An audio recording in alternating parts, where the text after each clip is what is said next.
അതേസമയം നമ്മൾ ഇടുക്കിയിലേക്ക് വരുമ്പോൾ ഇടുക്കിയിൽ കഴിഞ്ഞ ദിവസങ്ങളിൽ വലിയ തോതിൽ ഉള്ള ബുദ്ധിമുട്ടുകൾ ആണ് ജനങ്ങൾ നേരിട്ടത്. ഗതാഗത സംവിധാനങ്ങളടക്കം താറുമാറായ സാഹചര്യമുണ്ടായിരുന്നു. ചെറുതും വലുതുമൊക്കെ ആയിട്ടുള്ള മണ്ണിടിച്ചിലുകൾ പ്രതിസന്ധി തീർത്തിരുന്നു.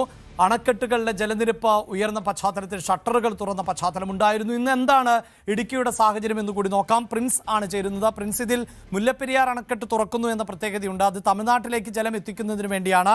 അവിടെ നമുക്കറിയാം, കഴിഞ്ഞ ദിവസം തമിഴ്നാട് ബജറ്റ് അവതരണത്തിൽ പറഞ്ഞത് മുല്ലപ്പെരിയാറിലെ അണക്കെട്ടിലെ ജലനിരപ്പ് കൂടുതൽ ഉയർത്തും എന്നുള്ളതാണ്. ഇവിടെ ഈ പ്രളയസമാനമാകുന്ന സാഹചര്യത്തിൽ മുല്ലപ്പെരിയാറിൽ നിന്ന് ജലം ഒഴുക്കിക്കൊണ്ടു പോകുന്നു എന്നത് സഹായകരമാകുന്ന ഒന്നാണ്. പക്ഷേ മറ്റ് ഡാമുകളുടെ സാഹചര്യം എന്താണ്? ഇപ്പോഴും കേരളത്തിലെ നദികളിലൂടെ തന്നെ കേരളത്തിലേക്ക് തന്നെ വെള്ളം ഒഴുക്കിവിടുന്ന ഒരു സാഹചര്യമുണ്ടല്ലോ, അതിനെന്തെങ്കിലും തരത്തിലുള്ള മാറ്റമുണ്ടോ?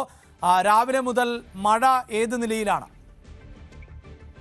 അഭിലാഷ്, നിലവിൽ ഇടുക്കിയിൽ മഴ തുടരുന്ന ഒരു സാഹചര്യമാണ്. അതിശക്തമായ മഴയില്ലെങ്കിൽ പോലും നേരിയ തോതിൽ ചാറ്റൽ മഴ തുടരുന്നു. എന്നാൽ ഈ ഒറ്റപ്പെട്ട സ്ഥലങ്ങളിലൊക്കെ മഴ ശക്തമാകുന്ന ഒരു സാഹചര്യം കൂടിയുണ്ട്. ഉച്ചയ്ക്ക് ശേഷം കഴിഞ്ഞ ദിവസങ്ങളിലൊക്കെ പോലെ മഴ വീണ്ടും ശക്തമാകുമെന്ന് ആണ് പ്രതീക്ഷിക്കുന്നത്. എന്തായാലും നിലവിൽ മഴ പൂർണ്ണമായും മാറിയിട്ടില്ല. മഴ നിലവിൽ ഉള്ള ഒരു സാഹചര്യമാണ്. നേരിയ തോതിൽ മഴ നിലനിൽക്കുന്നു.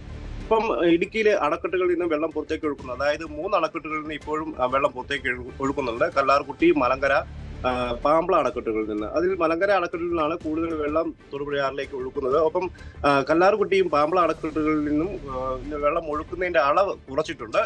നീരൊഴുക്ക് കുറഞ്ഞതോടുകൂടി ഈ അണക്കെട്ടുകളിൽ നിന്നും വെള്ളം പുറത്തേക്ക് ഒഴുക്കുന്നതിന്റെ അളവ് കുറച്ചിട്ടുണ്ട്.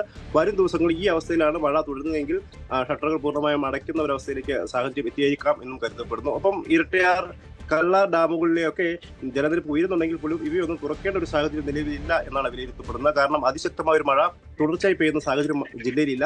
1-2 മണിക്കൂറിൽ അതിശക്ത മഴ പെയ്യുന്ന ഒരു അവസ്ഥയാണ് നിലവിലുള്ളത്. ബാക്കിയുള്ള സമയങ്ങളിൽ ചാറ്റൽ മഴയും സാധാരണ മൺസൂൺ കാലങ്ങളിൽ ലഭിക്കുന്നത് പോലെയുള്ള മഴയുമൊക്കെയാണ് ഇപ്പോൾ ലഭിക്കുന്നത്. അതുകൊണ്ട് തന്നെ ആശങ്കാജനകമായ ഒരു സാഹചര്യം ജില്ലയിലെ ഡാമുകളുടെ കാര്യത്തിൽ ഇല്ല എന്ന് തന്നെയാണ് നമുക്ക് വ്യക്തമാക്കാൻ കഴിയുന്നത്.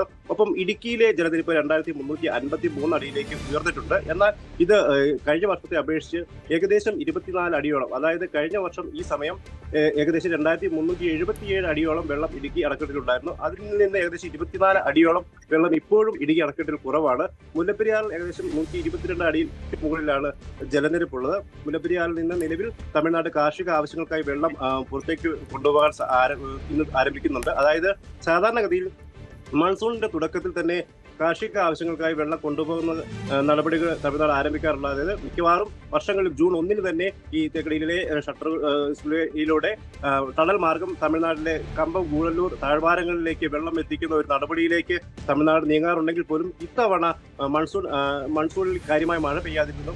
വേനൽക്കാലത്തും കൃത്യമായ മഴ ലഭിക്കാതെ മുല്ലപ്പെരിയാർ അണക്കെട്ടിൽ സാരമായി വെള്ളം ഉണ്ടാകാത്ത ഒരു സാഹചര്യം ഉണ്ടായിരുന്നതോടുകൂടിയാണ് കാർഷിക ആവശ്യങ്ങൾക്കായി വെള്ളം കൊണ്ടുപോകുന്ന നടപടി മാസങ്ങളോളം നീണ്ടത്. നിലവിൽ ഇവിടെ 1ാം ഘട്ട നെൽകൃഷി ആരംഭിക്കുന്നതിനുള്ള നടപടികൾക്ക് വേണ്ടിയാണ് ഇപ്പോൾ വെള്ളം കൊണ്ടുപോകാൻ ആരംഭിക്കുന്നത്. ഏകദേശം 14,700 ഏക്കറിലധികം ഉള്ള ഭൂമിയിലേക്ക് ഈ വെള്ളം നിലവിൽ ആവശ്യങ്ങൾക്കായി ഉപയോഗിക്കും. എന്തായാലും മാസങ്ങളോളം കമ്പം, ഗൂഡല്ലൂർ, തേനി തുടങ്ങിയ വിവിധ മേഖലകളിലെ കർഷകർ വലിയ ദുരിതത്തിലായിരുന്നു. കൃത്യമായി വെള്ളം കിട്ടാത്ത ഒരു സാഹചര്യം ഉണ്ടായിരുന്നു. സാധാരണഗതിയിൽ ഈ മുല്ലപ്പെരിയാറിൽ നിന്ന് പൊതു ആവശ്യങ്ങൾക്കും, അതായത് കുടിവെള്ള ആവശ്യത്തിനും കാർഷിക ആവശ്യങ്ങൾക്കുമൊക്കെ വെള്ളം കൊണ്ടുപോകാറുണ്ട്. അതായത് പൊതു ആവശ്യങ്ങൾക്ക് ഇപ്പോഴും തുടർച്ചയായി വെള്ളം കൊണ്ടുപോകുന്നെങ്കിൽ പോലും കാർഷിക ആവശ്യങ്ങൾക്ക് ഈ വെള്ളം ഉപയോഗിക്കാൻ സാധിക്കില്ല. കാർഷിക ആവശ്യങ്ങൾക്കുള്ള ഷട്ടറുകൾ തുറന്ന് ആ വെള്ളം കൂടി ടണൽ മാർഗം എത്തിച്ചെങ്കിൽ മാത്രമേ ആ ആവശ്യങ്ങൾക്കായി ഉപയോഗിക്കാൻ സാധിക്കത്തുള്ളൂ. അതുകൊണ്ട് തന്നെ ഇത്രയും നാളും നിരവധി കർഷകർ വലിയ ബുദ്ധിമുട്ടിലായിരുന്നു. കൃത്യമായി വെള്ളം ലഭിക്കാത്ത ഒരു സാഹചര്യം ഉണ്ടായിരുന്നു. പ്രത്യേകിച്ചും ഓണം ഒക്കെ ആവശ്യങ്ങൾക്കായി ഒക്കെ കൃഷി ഇറക്കിയ കർഷകരൊക്കെ വലിയ ദുരിതത്തിലായിരുന്നു.